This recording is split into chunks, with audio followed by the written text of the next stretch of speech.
வணக்கம். India sisters கிச்சனுக்கு உங்களை வரவேற்பது லதா அண்ட் அம்மு. எத்தனை வகையான சட்னி செஞ்சாலும் வேர்க்கடலை சட்னிக்கு இருக்கிற மோசையே தனி தாங்க. வேர்க்கடலை சட்னியில் கூட விதவிதமாக செய்யலாம். அதில் ஒரு விதமாக இன்றைக்கி செஞ்சு காட்ட போகிறோம். அருமையான வேர்க்கடலை சட்னி எப்படி செய்யுதுன்னு பார்க்கலாம் வாங்க. அதுக்கு முன்னாடி India sisters kitchen channel subscribe பண்ணி வச்சுக்கோங்க. பக்கத்தில் இருக்கிற பெல் ஐக்கானை ப்ரெஸ் பண்ணி வச்சுக்கோங்க. அப்போ தான் நாங்கள் போடுற வீடியோஸ் உங்களால் உடனே பார்க்க முடியும்.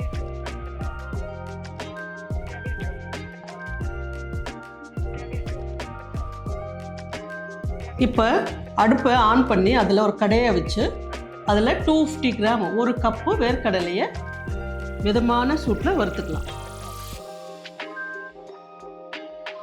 இது ரொம்ப கருகவும் விடக்கூடாதுங்க. மிதமான சூட்டில் மெதுவாக வறுத்து எடுத்துக்கலாம். வேர்க்கடலை நல்லா வறுத்தாச்சுங்க. இதில் ஒரு பிளேட்டில் மாற்றி ஆற வச்சு தோல் நீக்கி எடுத்துகிட்டு வந்துடலாம். வேர்க்கடலை ஆறட்டுங்க. அதுக்குள்ளே நாம் ஒரு கடையை வச்சு அதில் எண்ணெயை ஊற்றி சட்னிக்கு தேவையான பொருட்களை வதக்கிக்கலாம். இப்போ கடாயில் 2 டீஸ்பூன் எண்ணெயை விட்டு அதில் 8 பல்லு பூண்டு,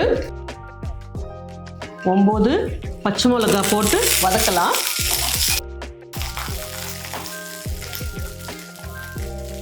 இது முதல்ல நல்லா வறுத்துக்கோங்க. இந்த பச்சை வாசனை கொஞ்சம் மாறணும், அது வரைக்கும் வறுத்துக்கோங்க. பூண்டும் பச்சை மிளகாவும் வதங்கிடுச்சுங்க. இதில் இப்போது ஒரு கைப்பிடி புதினா, ஒரு கைப்பிடி கொத்தமல்லியை போட்டு இதையும் வதக்கிக்கலாம்.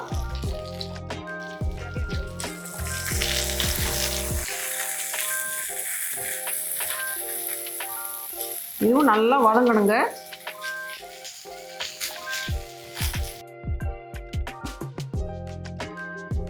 புதினாவும் கொத்தமல்லியும் வதங்கிடுச்சுங்க. இதில் இந்த அளவுக்கு புளியும் 1 டீஸ்பூன் உப்பையும் போட்டு கலக்கி ஒரு பிளேட்டில் மாற்றி ஆற வச்சுக்கலாம்.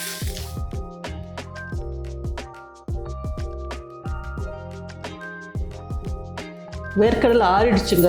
இப்போ இதை தோல் நீக்கிடலாம். அதுக்கு இப்படி நல்லா லைட்டாக ப்ரெஸ் பண்ணாவே போதும். நல்லா அது பாருங்கள், தோல் நீக்கி சட்னிக்கு அரைச்சிக்கலாம். இப்போது ஆற வச்சிருக்கிற வதக்கின பொருட்களை போட்டு ஒரு 1/2 கப்பு தண்ணியை ஊற்றி நைஸாக முதல்ல அரைச்சிக்கலாம். இப்போ இதில் வேர்க்கடலையை போட்டு இன்னும் ஒரு 1/2 கப் தண்ணி ஊற்றி ரொம்ப நைஸாகவும் இல்லாமல் ரொம்ப கொரகொரப்பாகவும் இல்லாமல் ஒரு 90% அளவுக்கு அரைச்சி எடுத்துக்கலாம். சட்னி ரெடி ஆகிடுச்சுங்க. இப்போ இதுக்கு தாளித்து கொட்டிக்கலாம்.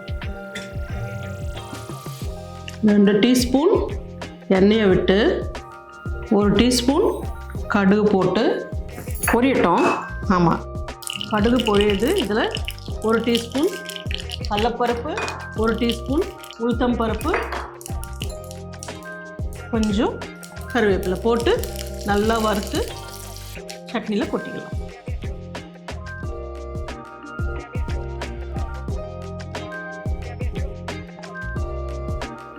வேர்க்கடலை சட்னி ரெடி ஆகிடுச்சுங்க. இதே மாதிரி உங்கள் வீட்டில் செஞ்சு பார்த்துட்டு எப்படி இருக்குன்னு கமெண்ட்ஸில் வந்து சொல்லுங்கள். இந்த வீடியோ உங்களுக்கு பிடிச்சிருந்ததுன்னா லைக் பண்ணுங்கள், ஷேர் பண்ணுங்கள். இதே மாதிரி இன்னொரு ரெசிபியோட அடுத்த வீடியோவில் பார்க்கலாம். நன்றி, வணக்கம்.